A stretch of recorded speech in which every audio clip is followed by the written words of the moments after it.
મિત્રો આ નાના મોટાની વાત છે, ખાલી સમજવા જેવી છે, સમજજો બરાબર. એ નવડે આંઠડાને ધક્કો માર્યો તો આંઠડો બોલ્યો, કેમ ભાઈ ધક્કો માર્યો? તો કે હું તારથી મોટો છું એટલે ધક્કો માર્યો. તો આંઠડે સાતડાને ધક્કો માર્યો તો કે હું તારથી મોટો છું ને. તો સાતડે છગડાને ધક્કો માર્યો તો છગડાએ કીધું, કેમ ભાઈ ધક્કો માર્યો? કે હું તારથી મોટો છું. તો છગડે પાંચડાને ધક્કો માર્યો તો કેમ ભાઈ ધક્કો માર્યો? કે હું તારથી મોટો છું ને. પાંચડે ચોગડાને ધક્કો માર્યો બરાબર. તો કે હું તારથી મોટો છું. ચોગડે તગડાને ધક્કો માર્યો તો કે હું તારથી મોટો છું ને. પછી તગડાએ બગડાને ધક્કો માર્યો બરાબર. તો કે હું તારથી મોટો છું ને. એ બગડે એકડાને ધક્કો માર્યો.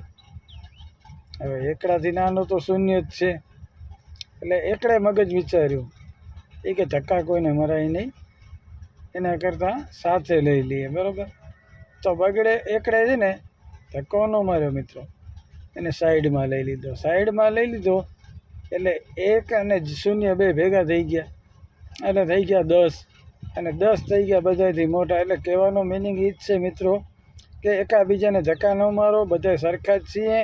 સમજાય તો વંદન, અને સારું લાગ્યું તો કોમેન્ટ કરજો ને કે જય માતાજી, જય માતાજી મિત્રો.